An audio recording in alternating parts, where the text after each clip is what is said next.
예측할 수 없는 천재지변이 세계 곳곳에서 일어나는 것을 봅니다. 2년 이상 코로나 때문에 고생을 하고 또 지진이든 화산이든 가뭄이든 홍수든 태풍이든 쓰나미든 많은 것들이 일어나고 있습니다. 그런 것을 볼 때 사람들이 얘기합니다. 이게 정말 성경에서 말하고 있는 마지막 때의 그런 현상들이 아닌가라는 것이죠. 마태복음 24장 종말장이라 하는 곳에 잘 기록되어 있습니다. 거기 보면 또 그런 말씀도 있습니다. 땅끝까지 이르러 복음이 전해진 이후에야 내가 다시 온다라는 말씀이 있습니다. 그래서 지금도 그 말씀에 순종해서 복음을 들고 나간 분들이 많습니다. 저는 모릅니다. 그렇죠? 예배 침례교 한인 선교 대회가 있습니다. 많은 분들이 들어오셨다고 얘기합니다. 그곳에서 선교 보고를 하면 하나님께서 지금도 이렇게 역사하시는 것을 서로 나누는 그런 기회입니다. 열두 사도를 통해서 또 믿음의 선배들을 통해서 복음이 전파되는 것이 이제 점점 그 마지막을 향해서 가고 있습니다. 잘 아시는 대로 사도행전은 누가복음과 원래는 한 권이었습니다. 그것이 두 개로 나눠졌습니다. 그리고 사도행전은 신약 성경 가운데 유일한 역사서입니다. 구약의 역사서가 많습니다. 모세오경부터 시작해서 사사기, 사무엘 상하, 열왕기 상하, 역사상 다가 다 역사서에 속합니다. 그렇지만 신약에서는 유일하게 사도행전이 역사서로 나와 있습니다. 물론 복음서도 거기에 역사서로 포함될 수 있지만 특별하게 복음이라는 것 때문에 따로 떼었기 때문에 우리가 역사서로 보지 않습니다. 그냥 복음서라고 얘기합니다. 그렇지만 사도행전은 우리가 분명히 역사서로 얘기합니다. 뭘 얘기하고 있습니까? 예수님께서 오셔서 죽으시고 부활 승천하신 이후로 사도들이 어떻게 지냈는가, 어떻게 복음을 전하며 어떻게 하나님 나라가 넓어지는 것을 우리에게 생생하게 보여주고 있습니다. 잘 말씀드린 사도행전의 주제는 1장 8절이라고 했습니다. 땅끝으로 내 증인이 들어가는 것입니다. 동시에 이 사도행전을 보시면 이 세상의 진정한 주인이 누구인가를 우리에게 알려주고 있습니다. 사도행전 1장 1절부터 5절까지 보시면 그 주체가 신약시대에서는 성령인 것을 보여주고 있습니다. 그래서 이 사도행전을 다른 말로 성령행전이라고도 말합니다. 이 땅에 성령이 오셔서 어떻게 역사하시는지 보여주고 있다는 것이죠. 그분이 역사를 어떻게 이끌어 가시는지 보여주고 있다는 것입니다. 역사의 주인은 로마와 같은 그런 제국이 아닙니다. 그렇죠? 눈에 보이지 않는 하나님께서 여전히 세상 모든 것을 주관하신 것을 우리에게 분명히 보여주고 있습니다. 사도행전은 또한 선교의 교과서이기도 합니다. 예루살렘과 온 유대와 사마리아와 땅끝까지 이르러 복음이 전파되라, 그 말씀이 어떻게 하나하나 이루어지는지를 우리에게 보여주고 있습니다. 그 과정 속에서 또한 교회들이 얼마나 아픔을 겪었으며 그것도 어떻게 해결하고 나가는지 우리에게 그런 것을 잘 보여주고 있습니다. 그러니까 우리가 제자들의 모습을 보기 위해서 복음서만 볼 것이 아니고 사도행전을 통해서 우리가 얼마든지 교훈을 얻을 수가 있습니다. 또한 사도행전 제일 마지막 28장 31절을 보시면 사도 바울이 담대히 하나님 나라를 전파하며 주 예수 그리스도에게 관한 모든 것을 가르치되 금지할 사람이 없더라는 말씀이 있습니다. 그래서 사도행전을 성령행전과 더불어 승리행전이라고도 부르기도 합니다. 포로 잡힌 주제에 복음을 전하는데 막을 사람이 없더라는 겁니다. 그걸로 사도행전에 막을 내리고 있습니다. 힘도 없는 자들이 권력 있는 것도 아닌데 막는 사람이 없더라는 겁니다. 누가 막겠습니까? 하나님께서 하신다는. 사도행전은 크게 몇 가지로 나눠볼 수 있습니다. 이 사도행전은 예수님 부활식사하신 이후에 한 30년 동안의 사도들의 행적을 우리에게 기록하고 있습니다.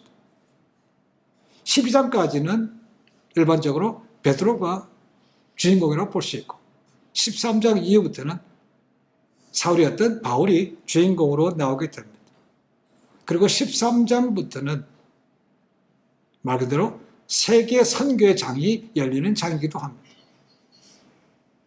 또 전체를 본다면 1장부터 7장까지는 예루살렘을 중심으로 복음이 전파되는 것을 보여주고 있고 8장부터 12장까지는 빌립 집사와 더불어 믿음의 사람들이 핍박 때문에 나가서 유대와 사마리아 지역으로 복음을 전하는 것이 기록되어 있습니다. 그리고 13장부터 28장까지는 말 그대로 땅끝까지 이방 지역에 복음이 전파되는 것을 우리에게 말씀해 주고 있습니다. 오늘 말씀에 나오는 안디옥 교회. 당시 로마가 세계를 지배하고 있을 때 로마의 3대 도시 가운데 하나로 꼽히는 큰 도시입니다. 당연히 로마가 있죠.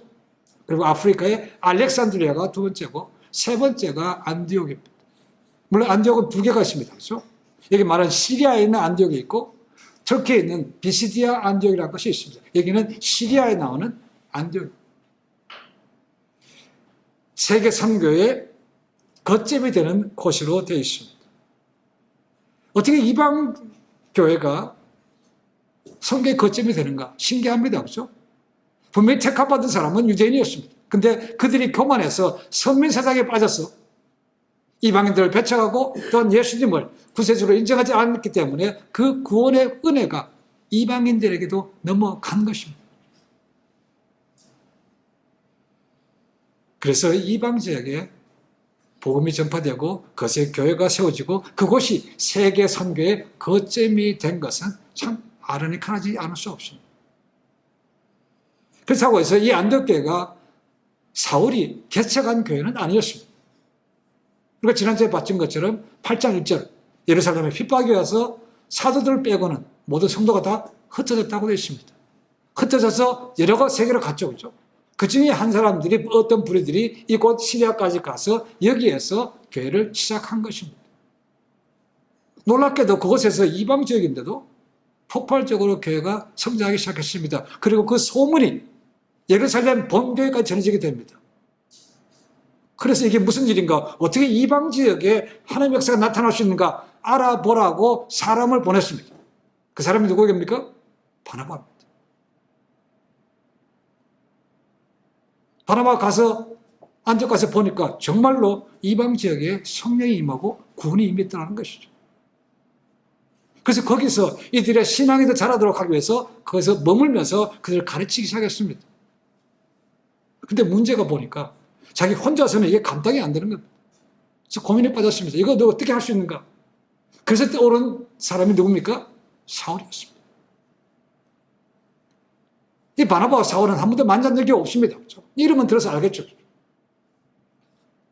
그래서 그 사울을 찾아서 그냥 간 겁니다. 어디로 갔습니까? 사울의 고향이 다소라는 것만 들어서 다소로 그냥 간 겁니다. 그래서 집집마다 문을 두드리면서 혹시 이곳에 사울이라는 사람이 살고 있습니까? 그렇게 해서 찾은 겁니다.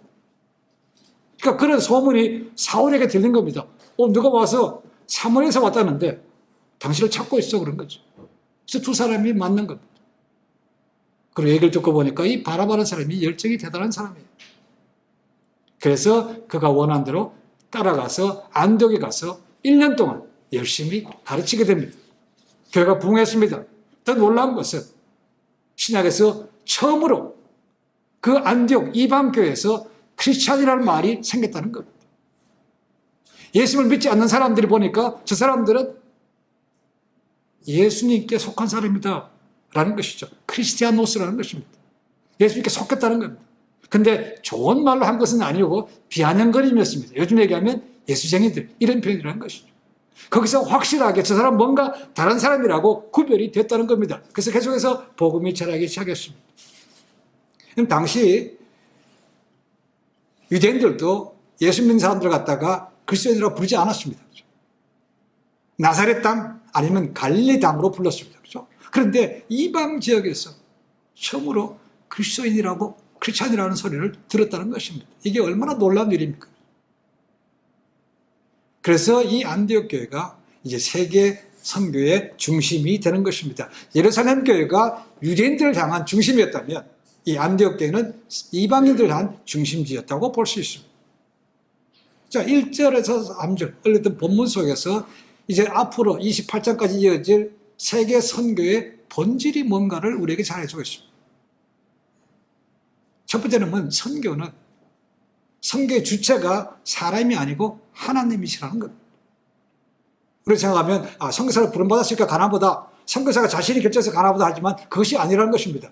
하나님께서 하신다는 겁니다. 하나님께서 부르시고 택하시고 그를 보내신다는 겁니다. 주체가 하나님이라는 것입니다. 물론 이 안디옥 교회는 여기 나오는 5명의 훌륭한 영적인 리더들이 있었습니다. 바나바와 사울이 있었고, 그런 사람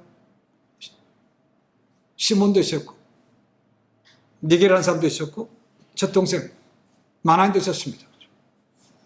자, 바나바라는 사람, 이 사도행전 4장 36절에 나옵니다. 초대 예루살렘 교회에서 정말 기둥같이 섬겼던 그런 사람입니다. 근데 직분도 없습니다. 근데 그가 구브로 출신이고 레위인이라고 되어 있습니다. 근데 돈이 많은 것, 땅이 있었다고 되어 있습니다. 그렇죠? 그래서 자기 재산을 팔아서 사도들 앞에 내놨다고 되어 있습니다. 그래서 주변의 사람들이 야, 정말 저 사람 대단한 사람이라고 칭찬이 자자했던 사람입니다. 근데 그가 나중에 7 집사 가운데 뽑히질 않습니다. 그냥 레위인으로서 그냥 남아있던 사람으로 여기 있습니다. 얼마나 그걸 신임했으면 가서 알아보라고 바나바를 보냈겠습니까? 그죠? 그 정도로 예루살렘 교회도 기둥이 서는 사람인데 이곳에 와서도 교회 아주 중심 인물이 된 것입니다. 그 다음에 구레네 사람 루기오가 나옵니다. 구레네라는 것은 오늘날의 리비아입니다. 리비아의 수도 트리폴리가 여기에 어난 구레네입니다. 그러니까 아프리카 출신이라는 거죠. 그 다음에 니게르라는 시몬이 나옵니다. 그렇죠? 니게르는 라틴 말로 니그로와 똑같은 어원입니다. 까만 사람이라는 것입니다. 흑인이라는 것이죠. 그러니까 아마도 이 사람도 아프리카에서 온 사람이라고 흑인이라고 여겨집니다. 근데 이 시몬이 시몬과 똑같습니다. 자, 아프리카에서 온 시몬, 참 생각나는 사람이 있죠. 그죠? 예수님께서 십자가 죽을 때 그 십자가를 대신 진 사람이 시몬이었습니다. 구레네 사람 시몬인데 어떤 사람은 똑같은 사람으로 봅니다.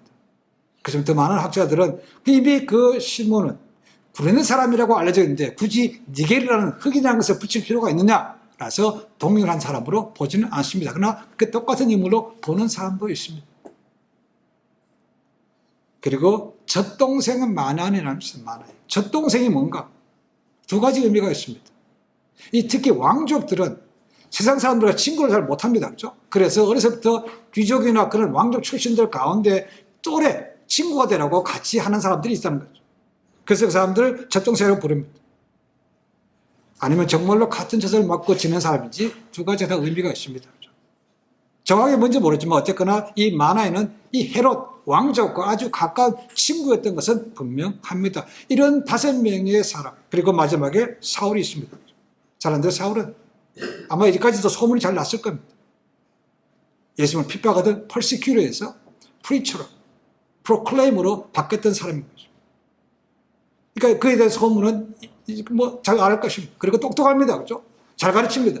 그래서 이 교회의 기둥 같은 사람으로 다시 조인이 된 것이죠. 이 5명이 교회에서 지내는데 이 안디옥 교회의 역사가 나타납니다. 오늘 말씀 보시면 이 교회가 금식할 때 성령님께서 말씀하셨다고 되어 있습니다. 일반적으로 유대인들은 하루 3번 기도하고 일주일에 2번 금식합니다. 근데 그 이방 교회 아닙니까? 그죠? 그들이 유대 전통을 따라서 그렇게 했을까? 그렇게 생각하지 않습니다. 근데 어떻게 금식하고 기도하는 거라는 거예요. 어쩌면 사울이 가서 가르치면서 그런 것도 가르치지 않았을까? 좋은 것들이기 때문에 유대교회의 전통이지만 좋은 것이기 때문에 금식하고 기도하는 것은 당연히 가르치지 않았을까 생각해 봅니다. 당연히 사울은 바리새인이죠. 그리고 율법으로는 흠이 없습니다. 그러니까 기본적으로 전통은 잘 지키는 겁니다. 하루 3번씩 금식하고 10의 1조를 드리고 일주일에 2번씩 금식하는 건 당연히 합니다. 그렇죠? 더군다나 사울은 다메섹으로 가다가 꼬꾸라지면서 눈이 멀었습니다. 그때 가장 먼저 한 행동이 뭐였습니까? 3일 동안 금식했었다는 것이죠. 그런 걸 통해서 이 교회는 좋은 전통을 다시 본받아서 수시로 기도하며 금식했던 그런 기도였습니다. 그때 성령님께서 임해서 말씀이 임한 거죠. 리더들에게 임했다고 되어 있습니다. 뭐라고 말씀입니까? 따로 세우라는 것입니다. 따로 세운다는 것은 선교사로 보내라는 것입니다. 이상하죠, 그죠? 이 두 사람은 교회 기둥입니다. 근데 어떻게 선교사로 보냅니까? 라는 거죠. 그래서 이렇게 얘기합니다. 야, 우리가 잘못 들을 수 있으니까 다시 기도해 봅시다. 다시 금식 기도했습니다. 근데 맞더라는 거죠. 그래서 그들에게 안수해서 두 사람을 선교사로 파송하게 됩니다. 그래서 바나바와 사울이 이 교회의 첫 번째 선교사로 나가게 됩니다. 이들의 인물을 보니까 제사장의 역할, 선지자의 역할, 그리고 교사의 역할을 했다고 되어 있습니다. 근데 누가 제사장, 누가 선지자, 누가 교사인지를 말씀하고 있지 않습니다. 그러나 기둥같이 모든가 서로 나눠서 섬기는 것은 분명했습니다. 그럴 때 성령이 임해서 그들이 말씀해 주셨고 다시 금식기도 할 때 마음을 하나로 묶어져서 순종해서 보냈다는 겁니다. 그 교회를 봤을 때는 엄청난 손실입니다. 이 둘로 인해서 교회가 영적으로 바로 서게 되고 성장이 되는데 어떻게 이들을 보냅니까? 라는 거죠. 이제 성령님께서 말씀하시니까 안수해서 순종해서 보냈다는 겁니다. 그래서 안디옥 교회가 세계 선교의 중심이 되는 겁니다. 그렇죠? 만약에 그들이 이 사람 말고 이 사람 아닌데 안 보냈거나 아니면 다른 사람을 보냈다면 이 정도의 영광을 누리지 못했을 거라고 얘기했습니다. 손해지만 말씀을 순종해서 보냈더니 이런 놀라운 역사가 나타나게 되었습니다. 그러니까 선교의 주체는 사람이 아니고 뭡니까? 하나님이라는 거죠. 그 하나님에 순종할 때 놀라운 일이 생기는 것입니다. 두 번째 생각할 수 있는 것은 선교의 주체는 하나님이지만 그 선교를 행하는 것은 뭡니까? 교회라는 것. 개인이 아니라는 것입니다. 교회에서 한다고 되어 있습니다. 그럼 교회가 뭡니까? 교회는 건물이 아니죠. 그죠? 누구라도 예수님을 구세주로 믿는 사람 그 자체가 교회고 그들이 모인 것도 교회가 되는 것이죠. 말씀을 하십니다. 근데 아무도 없으면 가지를 못하는 거죠. 그죠? 말씀하시는 분은 하나님이지만 그것을 행하는 것은 교회를 통해서 역사한다는 거죠. 이것이 정확히 우리의 이것입니다. 이 안디옥 교회 보십시오. 얼마나 다양합니까? 구성원이 그죠? 리더만 보더라도 다양하죠. 그죠? 이방 지역입니다. 근데 거기 보니까 왕족도 있고 평민도 있어요. 똑똑한 사람도 있고 그렇지 못한 사람도 있는 거죠. 그죠? 부자도 있고 가난한 사람들이 있다는 것이죠. 백인도 있고 황인종도 있고 까만 사람도 있어요. 이런 다양한 교회에 있다는 것입니다. 그런데 문제가 없어요. 왜요? 금식하며 기도하기 때문에 문제가 없다는 겁니다. 서로 다르게 들을 수 있습니다. 그렇죠? 또 확인까지 합니다. 그랬더니 하나님께서 동일한 마음을 주셨다는 거죠. 그래서 파송하게 되는 것이죠. 교회 이름으로 안디옥 교회에서 파송했다는 겁니다. 안디옥 교회. 내가 간다는 것이 아니고 안디옥 교회에서 파송했다는 겁니다. 선교를 행하는 기관은 교회라는 것입니다. 그들이 기도의 능력을 믿고 그 금식까지 하면서 했을 때 성령의 역사가 나타났고 그래서 최초로 선교사로 파송하는 역사가 있었던 것이죠. 당시 로마가 세계를 지배하고 있습니다. 로마 역시도 우상이 많은 나라죠. 그렇죠? 로마 황제가 신입니다. 그러니까 신을 섬기라고 얘기하는 거죠. 근데 크리스찬들은 섬기지 않죠. 전하지 않습니다. 그러니까 핍박이 당연히 하죠. 이게 어디에 가든지 크리스찬들은 유대인들로부터 핍박을 받았고 또한 로마 시민들로부터 핍박을 받았습니다. 그러니까 그 핍박을 해결할 수 있는 가장 근본적인 힘은 어디서 나옵니까? 기도밖에 없죠. 주여 지혜롭게 하시고 피해갈수록 도와주십시오. 기도한다는 것이죠. 기도가 생활화된 것이죠. 그런 이방인들 교회에 이 기도가 생활화되니까 이런 놀라운 역사가 이방인 교회도 스시라는 거죠. 예루살렘 교회만 교회가 아닙니다. 그렇죠? 하는 역할이 따로 있는 것이죠. 금식은 생명을 걸고 한다고 볼 수 있습니다. 그렇죠? 그리고 내가 밥 먹는 시간까지도 아껴서 하는 것입니다. 그러니까 더 많은 시간을 열심을 내서 드릴 수 있는 것이죠. 그럴 때 역사가 나타납니다. 그러니까 우리가 어떤 일을 하든지 간에 먼저 기도하는 것이, 때로는 금식하는 것이 좋다는 겁니다.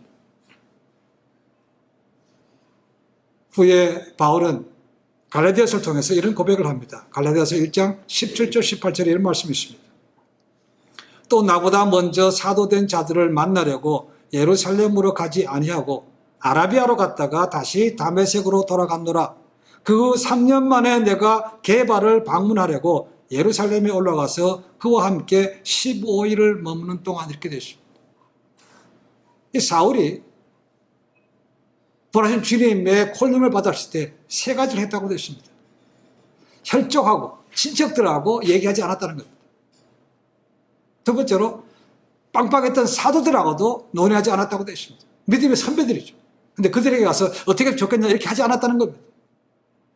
세 번째는 아라비아로 갔다고 되어 있습니다. 그러니까 바울에게 중요한 것은 하나님으로부터 받았는가 아닌가가 중요한 것입니다. 그리고 그걸 확인하기 위해서 준비하기 위해서 어디로 갔다고요? 아라비아로 간 것이죠. 아라비아는 뭐가 있는 게 아닙니다. 광야입니다. 하나님밖에 없어요, 만날 때. 그러니까 이 신약에서 광야라는 것은 구약도 마찬가지지만 오늘날의 신학교와 똑같습니다. 침례요한도 광야에서 시간을 보냈습니다. 그렇죠? 거기서 하나님과 교제하면서 자기가 가지고 있던 신학을 정리하는 겁니다. 3년 동안. 그리고 나서 사역으로 들어갔다는 것이죠. 이것이 기록되어 있습니다. 아까 말씀처럼 사울은 이제 제자로 입문이 되었습니다. 이미 12사도들은 빵빵한 위치에서 높은 위치에서 농을 누리고 있습니다. 근데 그거 당연히 가서 물은 게 맞는 것 같은데 그죠? 그치, 그렇게 하지 않았다는 거예요. 유명한 사람 따라가지 않았다는 겁니다. 하나님과의 관계에서 발견하고 그것으로 나아갔다는 것이죠. 그걸 통해서 이제 사울이 준비가 되고 하나님께서 그를 쓰십니다. 사도행전을 보면 사울의 1차, 2차, 3차 전도행 그리고 마지막 로마까지 가는 여행 4가지가 기록되어 있습니다. 오늘 읽었던 본문 13장 4절부터 그 다음부터 이제 제1차 선교가 시작됩니다. 14장 28절까지 1차입니다. 아마 그때는 AD 46년에서 49년 정도 사이라고 학자들은 봅니다. 예루살렘 안디옥 교회를 떠나서 밑으로 내려갑니다. 구브로 섬으로 갔다가 다시 소아시아, 지금 터키, 아시아 마이너로 갑니다. 그래서 복음을 전합니다. 사도 읽어보십시오. 그냥 쉽지 않습니다. 돌에 맞아 죽을 뻔하기도 하고 피해 다닙니다. 그렇죠? 그래서 복음을 전합니다. 그리고 거기서 귀한 한 사람을 또 만나게 됩니다. 누군가? 디모데입니다. 첫 번째는 그냥 만나고 헤어집니다. 그렇죠? 그러나 두 번째 전쟁 갔을 때는 디모데가 이 선교팀에 조인하게 됩니다. 더베와 루스드라에 갔을 때 만났다고 되어 있습니다. 그리고 돌아와서 선교복을 합니다. 그리고 잠시 있다가 다시 제2차 선교를 갑니다.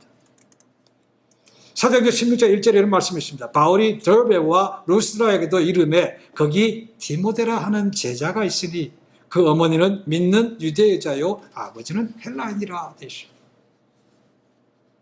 그리고 그가 2차 때 조인할 때 그에게 유대인에게 복음을 전하기 위해서 그에게는 할례를 줬다고 되어 있습니다.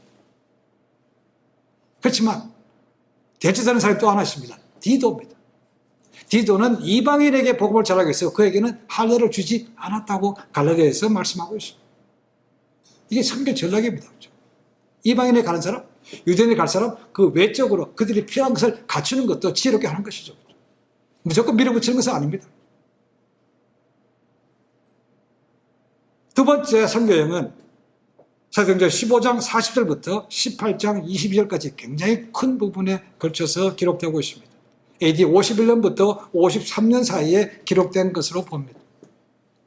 거기 보시면 2차 전도여행을 떠날 때 문제가 생겼습니다. 그렇죠? 그래서 바나바와 사울이 대판 붙은 겁니다. 뭐 때문에? 조카였던 마가를 데려가냐 안 데려가 그 문제로 싸웠다는 것입니다. 대판 싸웠습니다. 그래서 갈라지게 됩니다. 그래서 바나바는 마가를 데리고 다시 1차로 갔던 구브로 섬 쪽으로 내려갑니다. 그러니까 바울은 따라가지 않으니까 거꾸로 올라간 것입니다. 그래서 1차 때 터키 지역에서 복음을 전하지 않았던 북갈라디아, 북쪽 러시아 쪽으로 흑계 쪽으로 가까운 그것으로 올라갔다는 것이죠. 근데 계속해서 길이 막힙니다. 복음이 막혀요. 근데 바울이 거기서 끝까지 자기 고집대로 그것까지 하려고 하지 않고 그냥 막히면 막히는 대로 술 따라갑니다. 그렇죠? 가다가 보니까 터키의 서쪽 끝부분까지 온 것이죠. 들어왔습니다. 들어와까지 오게 되는 것이죠. 거기서 바울이 환상을 보게 됩니다. 그 환상에 대해서 사도행전 16장 9절에 이렇게 기록하고 있습니다. 밤에 환상이 바울에게 보이니 마게도냐 사람 하나가 와서 그에게 청하여 이르되 마게도냐로 건너와서 우리를 도우라 하거늘이라고 되어 있습니다.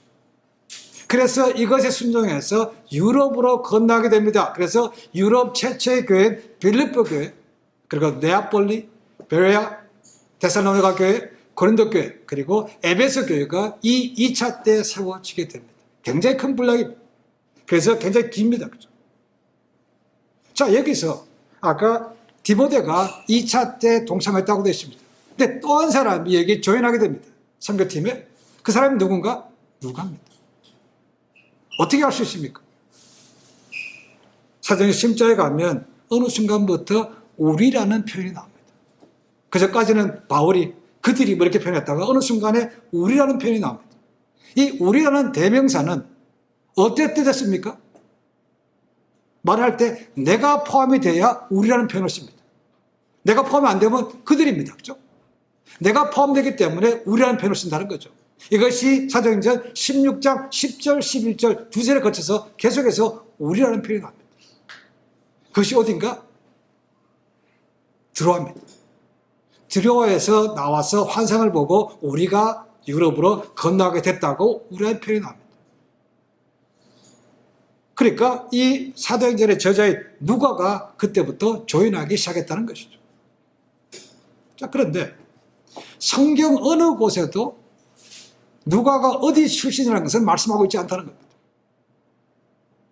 그래서 사도행전을 보면 누가가 거기서 등장하는 것이죠. 그래서 누가가 드로아 출신이 아닌가라고 생각하는 사람도 있습니다. 논리적으로 이해가 가능하죠. 그렇죠? 그렇지 않다고 봅니다. 많은 학자들은 그가 드로아 출신이 아니고 수리아 안디옥 출신이라고 말을 합니다. 근거가 뭔가? 2세기 초에 쓰여진 것으로 보고 있는 누가복음 서문이 있습니다. 서문에 이런 글이 있습니다. 누가는 수리아 안디옥 출신의 직업 의사였다. 그는 또한 사도들의 제자였으며 후에 바울을 수행하여 그가 순교하기까지 같이 다녔다. 누가는 아내도 자녀도 없이 일심으로 주님만 섬겼으며 84세의 나이로 베오디아에서 성령에 충만하여 잠들었다라는 기록이 있습니다. 그래서 대부분의 학자들은 근거에서 어쨌거나 그가 안디옥 교회가 있었던 수리아라고 봅니다. 근데 그가 또 한 가지 의문이 있습니다. 그러면 어떻게 의사였던 누가와 바울이 만나게 됐는가라는 것이죠. 성경에 기록하고 있지 않습니다. 모릅니다. 그래서 성경 말씀에 근거하여 추측해 볼 수 있는 것이 있습니다. 우선 먼저 바울이 고린도에 갔을 때 그의 또 동역자가 되는 브리스킬라와 아굴라 부부를 만나게 됩니다. 그들이 만나게 된 동기가 뭐였습니까? 네, 직업이 같았다는 거죠. 그래서 만나게 됐습니다. 그렇죠? 그래서 평생 그와 같이 합니다. 목숨까지 내놓는 그런 부부가 됐습니다. 그렇다면 바울과 누가는 어떻게 만났을 거라는 거죠. 누가가 직업이 뭐라고요? 고린도서 4장 14절에 보시면 사랑받는 의원 누가라고 되어 있습니다. 그렇죠? beloved physician 아니면 beloved doctor라고 되어 있습니다. 의사입니다. 그럼 의사하고 만날 수 있는 사람은 누굽니까? 환자죠, 환자. 그럼 바울이 환자였다는 것이죠. 가능한 얘기입니까? 네, 가능합니다. 그렇죠? 우선 그걸 잘한 대로 고린도 후서를 보시면 바울이 기도할 때 내 육체에 가시가 있다고 말합니다. 근데 그 병이 뭔지는 모릅니다. 그렇죠? 그것 때문에 무지무지 고민해서 하나님께 간절히 3번 기도했다고 했습니다. 그렇죠? 근데 내 은혜가 내게 족하다는 말씀밖에 없습니다. 그러니까 바울이 뭔가 아프게 했다는 것이죠. 근데 성경에서 그 아픔이 뭔가 병명을 얘기하고 있지 않습니다. 근데 두 가지로 추론합니다. 하나는 간질이 있었고 하나는 안질입니다. 눈이 좋지 않았다는 거죠. 그 두 가지 가운데 다 모르니까 그렇죠? 가르쳐 있는 얘기지만 저는 안질이 더 가깝다고 봅니다. 갈라디아서 4장 15절에 보시면 바울이 그들과 아주 친분을 얘기하면서 너희가 나를 사랑해서 내가 어려울 때 너희 눈이라도 빼주겠다라는 말씀이 있습니다. 물론 눈이라도 빼준다는 것은 그만큼 귀하기 때문에 내가 귀한 것까지 드릴 수 있습니다라는 표현이기도 하지만 정말로 바울이 눈이 좋지 않았기 때문에 내 눈 빼서 당신에게 주겠어라는 표현도 된다는 겁니다. 또 하나는 바울이 광야에서 3년 동안 지냈기 때문에 그 광야에 모래바람, 먼지 같은 게 굉장히 많습니다. 거기서 눈병이 생길 수 있다는 것입니다. 또 하나 생각할 수 있는 것은 바울이 회심할 때 햇빛이 쫙 비치는 바람에 눈이 멀어서 안 보였습니다. 그렇죠? 물론 사흘째 금식한 다음에 아나니가 와서 안수했을 때 그 눈에서 비닐이 떨어지면서 보게 됐습니다. 그 완치가 된 것이 그 이후로 아팠다는 기록은 없습니다. 그렇죠? 그렇지만 혹시라도 그 후유증이 있을 수 있다는 것이죠. 어쨌거나 그런 추측하에서 바울과 누가가 만났다는 것이죠. 의사와 환자로서 만났다는 거죠. 그래서 고침을 받으면서 바울이 당연히 누가에게 복음을 전했고 누가 그것을 받아들여서 평생에 바울의 주치의와 동시에 죽을 때까지 그 하는 것을 함께한 것을 볼 수가 있습니다. 바울의 마지막 편지가 디모데후서입니다. 디모데후서 4장 11절에 보시면 바울이 이렇게 얘기합니다. 모두가 다 떠나고 누가밖에 없다라고 얘기합니다. 아까 서문에 나왔던 것처럼 아내도 없고 자식도 없고 평생 바울하고 똑같이 싱글로 그렇게 따라다니면서 죽는 순간까지 로마 칙칙한 지하 감옥에서 이제 죽을 날을 기다리고 있는 바울과 함께 있었다는 것입니다.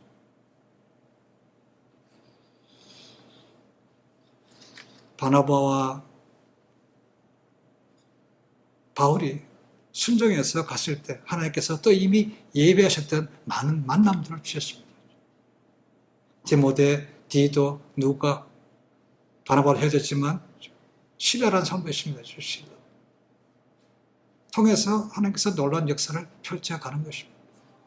다음 주에 3차 그리고 로마 여행 그리고 뭐 그의 마지막을 보겠지만 이 안디옥 교회가 이방 교회에서 선교의 중심이 된 것은 이 바나바와 사울이라는 것도 있었지만 중요한 것은 그 교회가 가장 기본적인 말씀과 기도에 충실했던 교회라는 것. 특히 금식하며 기도했다. 금식하며 기도했다. 거기서 하나님 역사가 나타났다는 것입니다. 여러분 기도는 아무리 강조해도 결코 지나치지 않습니다. 기도는 성도의 호흡이라고 말합니다. 기도할 때 눈이 열립니다. 그렇죠? 기도할 때 하나님의 음성을 들을 수 있습니다. 기도할 때 우리의 마음이 강건해질 수 있고 기도할 때 하나님의 지혜를 얻을 수 있습니다. 기도할 때 어려움들을 이겨낼 수 있는 힘을 얻을 수 있기도 합니다. 그러니까 기도는 무엇인지 시작부터 해야 되는 것이죠. 인간적으로 하다 보면 결국 시간과 정력 낭비하다가 나중에는 하다가 안 돼서 다시 기도로 돌아오는 경우도 참 많습니다. 그러기 전에 가장 먼저 기도부터 하시라는 거예요. 안디옥 교회가 유명해진 것도 그 교회가 그런 것이 바탕에 있었기 때문에 그 교회가 쓰임받았다고 얘기해집니다. 오늘날 세상을 보시면 날로 악한 것들이 너무 많습니다. 한탄이 절로 나옵니다. 그죠? 아쉬움도 있기도 하고 염려가 되기도 합니다. 우리는 지금까지 지내왔지만 내 다음 세대는 어떻게 지낼까? 고민이 됩니다. 근데 우리가 할 수 있는 것이 있습니까? 별로 없습니다. 가장 확실한 것은 기도입니다. 기도. 모세 기도 보면 모세 나옵니다. 하나님 우리의 믿음이 내 대에서 끝나지 않고 천대까지 내려가게 하옵소서라고 합니다. 쉽지 않습니다. 이를 위해서는 기도가 필요한 것입니다. 아직 기도가 응답되지 않은 것도 있습니다. 그렇죠? 그러나 언젠가는 그 기도가 응답되는 것을 보게 될 줄로 믿습니다. 혼탁하고 힘든 세상을 바라보면서 더욱더 기도에 힘써서 하나님의 음성을 듣고 하나님의 뜻 가운데로 인생을 조정해서 나아갈 수 있는 그래서 귀하게 쓰임받는 믿음의 제자로 거듭나시기를 간절히 축원해 드립니다. 기도하겠습니다.